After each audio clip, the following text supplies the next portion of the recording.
तो एफओएमसी के अंदर जो रेट कटिंग इन दिनों के अंदर हुई है ना, उसके बाद एक सवाल आप लोगों ने बहुत किया है कि आसिफ भाई यूएसए की जो इकोनॉमी है क्या वो वाकई में इतनी बेहतर हो चुकी है कि मार्केट जो है इतना अच्छा रिस्पॉन्ड कर रही है इस एफओएमसी मीटिंग को। और इसके अलावा जिस तरह हमने देखा कि सीपीआई डेटा जो है वो मुसलसल बेटर हो रहे हैं और एफओएमसी मीटिंग में फाइनली बहुत अरसे के बाद रेट कटिंग भी हो गई है। तो यहाँ पर एक्चुअल में जो दिखाया जा रहा है क्या सब कुछ वैसा ही है? तो यहाँ पर दोस्तों मैं अगर आसान अल्फाज में आपको जवाब दूँ ना, तो एक बात याद रखिए, किसी भी कंट्री के अंदर, सिर्फ यूएसए की बात यहाँ पे नहीं हो रही, किसी भी कंट्री के अंदर जब भी इलेक्शंस होने वाले होते हैं ना, तो मामलात को जानबूझ के बेटर करके दिखाया जाता है।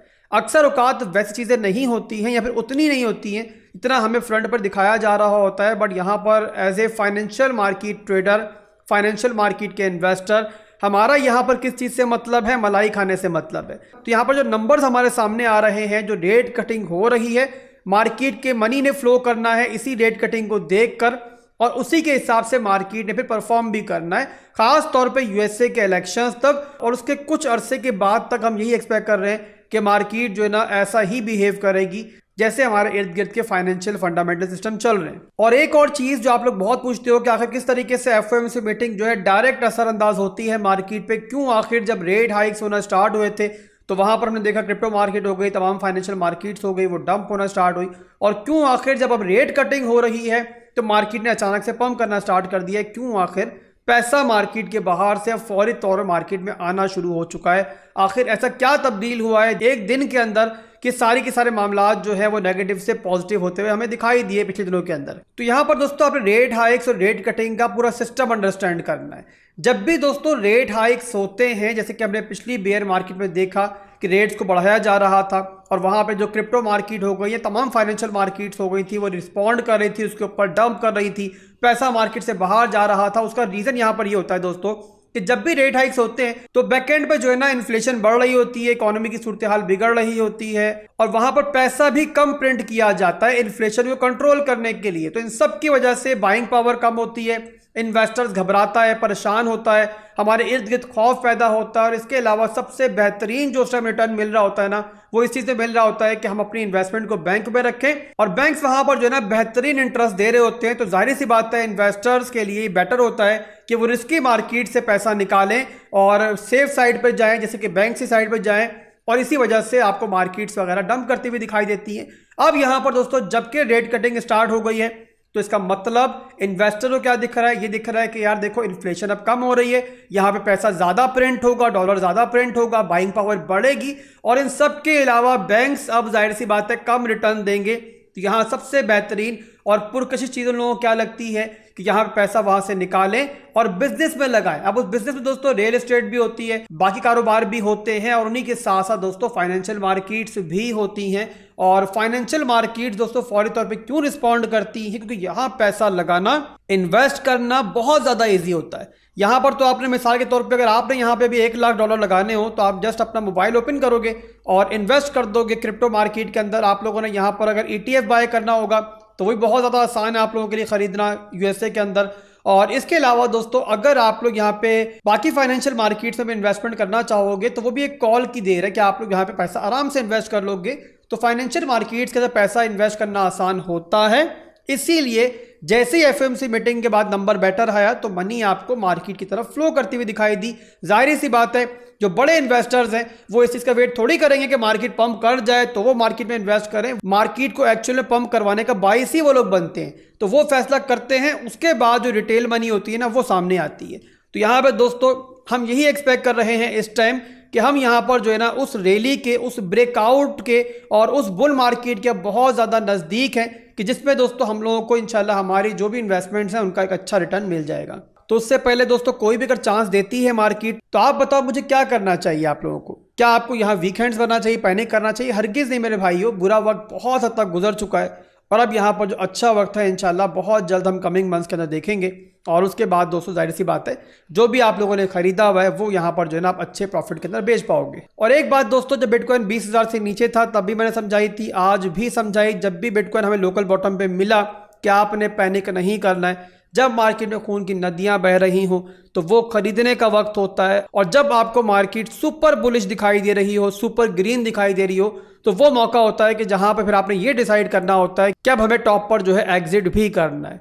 तो मेरे भाइयों, इंशाल्लाह मेरी पूरी ट्राई है कि जिस तरीके से लास्ट बेयर मार्केट 60,000 के लेवल पर मैंने आपको एग्जिट करवाया, अपनी पूरी कम्युनिटी को एग्जिट करवाया, और 20,000 से पहले मैं कभी भी आपको ये कहता हुआ नहीं दिखाई दिया कि आपको खरीदना चाहिए। 20,000 के बाद ही मैंने आपकी SIP स्टार्ट करवाई थी। वैसे ही दोस्तों, जब इस बार भी मार्केट इंशाल्लाह हमें टॉप पे दिखाई देगी तो हमारा मेन एम उस टाइम यही होगा कि हम जो है ना वहां पर टाइम पर एग्जिट भी कर लें। और अगर आप मुझे फॉलो करते रहोगे तो इंशाल्लाह मैं आपको मायूस नहीं करूंगा। मेरी पूरी ट्राई है, बाकी जाहिर सी बात है सबसे बड़ी जात जो है वो अल्लाह की है। इसके बाद दोस्तों बिटकॉइन के टेक्निकल एनालिसिस में करूंगा अभी आगे चल के, बट उससे पहले जो है ना मैंने आप तमाम लोगों के जो कमेंट्स इन दिनों के अंदर देखे हैं ना, उससे मैंने आपको 3 कैटेगरी में बांटा है। और मुझे पता है आप में से हर एक के जहन में जो ना एक सवाल मौजूद है और उसी सवाल का मैं जवाब देने जा रहा हूं, तो बड़े गौर से मेरी बात सुन लीजिए। आप लोगों में 3 कैटेगरी के लोग शामिल हैं। एक कैटेगरी वो है कि जिन्होंने सब मार्केट में इन्वेस्ट कर दिया है, चाहे किसी ने टॉप पे इन्वेस्ट किया है, चाहे किसी ने अच्छे टाइम पे इन्वेस्ट किया है, पर बहरहाल तमाम पैसा मार्केट पे लगा चुके हैं और उनकी इस टाइम जीरो बाइंग पावर है, यानी कि उनके पास इन्वेस्टमेंट के लिए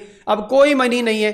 और यहां पर उनका सवाल ये है कि हमें क्या करना चाहिए। तो आप लोगों के लिए मेरे भाइयों जवाब मेरा वही है जो आपके 48,000 के एरिया पे था और जो यहां पर 52,000 के एरिया पे था, और वो एक वर्ड के अंदर था, जस्ट होल्ड। तो आप लोगों को बस होल्ड करना है और इंशाल्लाह आपको आपके सब्र का फल मिलेगा, मीठा मिलेगा। और अब यहाँ पे दोस्तों बहुत ज़्यादा उसके लिए शायद वेट आपको नहीं करना पड़ेगा। इसके अलावा सेकंड कैटेगरी उन लोगों की है कि जिन लोगों ने कुछ पैसा मार्केट में लगा दिया है, कुछ पैसा उनके पास स्टिल मौजूद है, और अब सवाल उनका ये है कि उनको क्या करना चाहिए, कि सारे का सारा पैसा मार्केट में फेंक देना चाहिए, जबकि अब हम ये एक्सपेक्ट कर रहे हैं कि हमारी जो बुल मार्केट है वो बहुत ज़्यादा दूर नहीं है। तो यहाँ पर दोस्तों 64,000 का जो एरिया है ना, जिसके बारे में मैं आपको एनालिसिस भी दूंगा, वो आप लोगों के लिए बड़ा इस टाइम इंपॉर्टेंट जोन है। और इस जोन को दोस्तों मामूली हरगिज मत समझो। डेली के अंदर ये हमारा स्ट्रक्चरल सप्लाई जोन है, और आप कह सकते हो कि पहला दरवाजा है अगली बड़ी रैली में दाखिल होने का। उसके बाद एक छोटा दरवाजा और भी ऊपर होगा, और वो इंशाल्लाह भी आगे एनालिसिस में कवर करेंगे।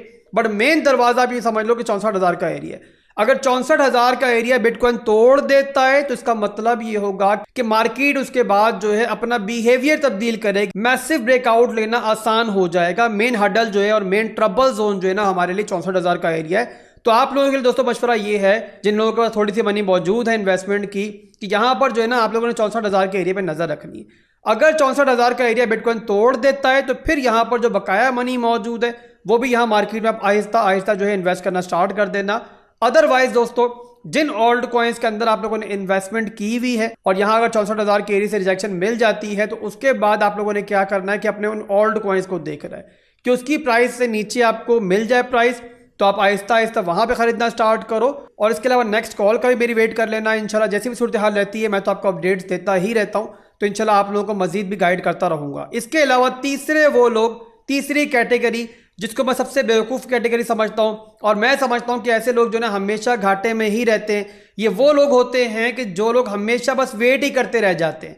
यानी कि जब बिटकॉइन उनको डंप करता हुआ दिख रहा होता है, जब लोकल बॉटम्स मिल रहे होते हैं, और जहां मैं बोल रहा होता हूं कि भाई यही टाइम है खरीदने का, खून की नदियां बह रही हैं, यहां नहीं खरीदोगे तो कहां खरीदोगे। ऐसे लोग जो है 15,000 के लेवल पे मेरे साथ थे। वहां जब मैं बार बार बोल रहा था 20,000 के लेवल से SIP स्टार्ट कर दो, तो वो 15,000 के लेवल पे भी ये वेट कर रहे थे कि मार्केट थोड़ा सा और नीचे जाएगी। आसिफ भाई तो बोल रहे ना जा भी सकती है, तो वहां जाएगी तो हम खरीदेंगे। वो मेरी दूसरी बात नहीं सुन रहे थे कि आसिफ भाई ने ऑलरेडी बोल दिया है 20,000 के लेवल से क्या आप लोगों ने बाय करना स्टार्ट कर देना है। आसिफ भाई ने खुद वहां पे 60-70% जो है उस बॉटम पे बाय कर लिया था, और ये लोग वहां पर यही वेट करते रह गए कि थोड़ा नीचे मार्केट जाएगी तो हम खरीदेंगे। तो ऐसे लोग दोस्तों आज भी वेट ही करते रहेंगे। ऐसे ट्रेडर्स की लॉट जब आज भी मार्केट में आ रही होगी ना, और मैं समझता हूं कि जो इस टाइम मार्केट में दाखिल हुए थे ना लोकल बॉटम के ऊपर, जो उस टाइम मार्केट में दाखिल हुए थे, वो सबसे खुशनसीब लोग थे। आप उन लोगों को देखो जो 1-2 साल से वेट कर रहे हैं। तो जिन लोगों ने लोकल बॉटम पे भी एंट्री मारी थी और वहां उनको मौका भी मिला था, अगर उन्होंने नहीं खरीदा तो ज़्यादा बदकिस्मत लोग कहूंगा उन लोगों को। और ऐसे लोग जो होते हैं मेरे भाइयों, बस वो वेट ही करते रह जाते हैं। हमेशा वही सोचते हैं कि मार्केट थोड़ा सा और नीचे चली जाए तो हम खरीद लेंगे। मार्केट वहां पर भी पहुंच जाती है फिर वहां सोचते हैं कि नहीं यार अभी और नीचे जा सकती है और बेहतर प्राइस पे हम खरीदेंगे। तो ऐसे लोगों को दोस्तों मैं लास्ट टाइम समझा रहा हूं, शायद दोबारा समझाने का मुझे मौका मिले या ना मिले, बट लास्ट टाइम समझा रहा हूं मैं आप लोगों को कि यहां पर दोस्तों आपको वेट नहीं करना चाहिए, आपको एसआईपी करनी चाहिए। अगर आप सोच रहे हो कि यार मार्केट थोड़ा मजीद नीचे चली जाएगी तो हम क्या करेंगे, अगर एक दफा और चांस देगी तो वहां हम क्या करेंगे, तो पार्ट से बाय करो मेरे भाइयों। एसआईपी और किस मर्ज की दवा है, एसआईपी किंग स्ट्रेटेजी क्यों कहलाती है। और एक पार्ट चाहे आप यहां पर इन्वेस्ट कर दो, बकाया 3 पार्ट्स है, 2 पार्ट्स जो आपने बकाया रखे हुए होंगे उनको होल्ड करो, और अगर मार्केट आपको चांस दे तो अपनी बाइंग एवरेज को बेटर करो। अदरवाइज दोस्तों अगर चांस ना मिले तो जो ले लिया, जो इन्वेस्ट कर दिया मार्केट में, उस पर खुश रहना और अपनी ये खुशकिस्मती समझना कि आप सिर्फ वेट करते नहीं रह गए बल्कि आपने कुछ ना कुछ मार्केट में खरीदा हुआ है। तो उम्मीद करता हूं कि आपके तमाम सवालों के जवाब जो है ना आज मिल चुके होंगे। इसके अलावा दोस्तों अगर हम बिटकॉइन की बात करते हैं, अब 4 आवर का चार्ट दोस्तों यहाँ मैंने ओपन किया हुआ है और 4 घंटे के अंदर दोस्तों आप देख रहे हो कि फिलहाल के लिए ट्रेंड जो है ना वो हमारा इंटैक्ट है और हायर हाइज हायर लोज बन रहे हैं। यहाँ पर आपके सामने ये बना हाई, फिर लो बना, एक नया हाई मिला, और अब यहाँ पर दोस्तों जो स्ट्रॉन्ग लो की सपोर्ट बन गई है हमारी इस सूरत हाल के अंदर, मैं वो यहाँ पहले मार्क कर दूँ ताकि आपके जहन में रहे कि नीचे की तरफ हमारी सपोर्ट कौन सी है। अगर यहाँ बिटकॉइन थोड़ी वापसी लेता है तो ठीक है। तो ये मेरे भाइयों हमारी सपोर्ट है और जो बनती है हमारी यहाँ पर 60,500 से लेकर लगभग यहाँ पे 59,000 के जोन तक। और यहाँ पर दोस्तों जिस जोन के अंदर मौजूद है, जैसे कि पहले मैंने बताया कि बिटकॉइन के लिए डेली टाइम फ्रेम का ये स्ट्रॉन्ग हाई का स्ट्रक्चरल सप्लाई जोन है, और ये जोन दोस्तों इस टाइम हम कह सकते हैं कि बिटकॉइन के लिए मेन ट्रबल जोन है। अगर बिटकॉइन ने इसको तोड़ दिया ना, यानी कि तोड़कर जिस वक्त इसके ऊपर क्लोजिंग कर ली, तो आपको वहां मेरे भाइयों पूरे मार्केट के सेंटिमेंट्स जो है ना वो सुपर बुलिश होते हुए दिखाई देंगे। तो यहाँ 64,000 का एरिया दोस्तों मामूली जोन नहीं है। जो शॉर्ट टर्म की ट्रेडर्स हैं उनको खास तौर पे यहाँ जैसे बताया मैंने आपको विजिलेंट रहने की ज़रूरत है। और यहाँ पर अभी फिलहाल वीकेंड चल रहा है, वीकेंड पे वॉल्यूम कम होता है, आज और कल जो है ज़्यादा छुट्टी होगी। अब दोबारा मार्केट ओपन होगी तो उसके बाद दोस्तों सूरत हाल जो है ना वो काफ़ी हद तक मजीद क्लियर हो जाएगी। इस बार की दोस्तों जो वीकली क्लोजिंग है और डेली क्लोजिंग है वो दोनों क्लोजिंग्स ही बहुत इंपॉर्टेंट हैं, आप लोगों ने उन पर नजर रखनी है। तो इंशाल्लाह जो भी सूरत हाल बनेगी दोस्तों मैं अपडेट आपको साथ के साथ करता रहूंगा, क्लोजिंग से पहले भी क्लोजिंग के बाद भी। आप लोगों ने फॉलो मुझे करते रहना है। इसके अलावा दोस्तों बार बार रिमाइंड करवा रहा हूं हर वीडियो के बाद कि हमारा जो प्रीमियम चैनल है जहां पर आप लोग बिल्कुल फ्री में ज्वाइन कर सकते हो, फौरी तौर पर ज्वाइन कर लो। फ्री एंट्रीज जो है बहुत देर तक नहीं रहेंगी, मैं इनको क्लोज कर दूंगा इस महीने के आखिर में या अगले महीने के शुरू में, और आने वाले दिनों में दोस्तों बहुत मैसिव प्रॉफिट हम वहां पे बनाने वाले हैं। तरीका बहुत सिंपल है, वीडियो के डिस्क्रिप्शन में आपको रेफरल लिंक मिलेगा बिटगेट एक्सचेंज का, वहां पर आप लोगों ने मेरे रेफरल्स अकाउंट बनाना है ताकि आप लोग मेरी टीम में शामिल हो जाओ। हम एज ए टीम मूव करेंगे मार्केट में, ज़्यादा अच्छे तरीके से ट्रेड कर पाएंगे। और उसके बाद ट्रेडिंग के लिए वहाँ पे डिपॉजिट करो ताकि प्रॉपर रिस्क मैनेजमेंट के साथ हमारे सिग्नल्स वगैरह वहाँ पे फॉलो कर पाओ। और अकाउंट बनाने और डिपॉजिट करने के बाद आपने अपना यूजर आईडी जो है मेरे बॉट को सेंड करना है। उसके लिए टेलीग्राम का, डिस्कॉर्ड दोनों का लिंक जो है वीडियो के डिस्क्रिप्शन में मौजूद है। तो वहाँ पर जाकर यूजर आईडी मेरे बॉट को सेंड करोगे तो आपको बिल्कुल फ्री में वेरिफिकेशन के बाद जो है एंट्री करवा देगा। दुआ में याद रखिएगा, फिर मिलेंगे इंशाल्लाह बहुत जल्द। वीडियो को लाइक और वीडियो पे कमेंट करना मत भूलिएगा। अल्लाह हाफिज़।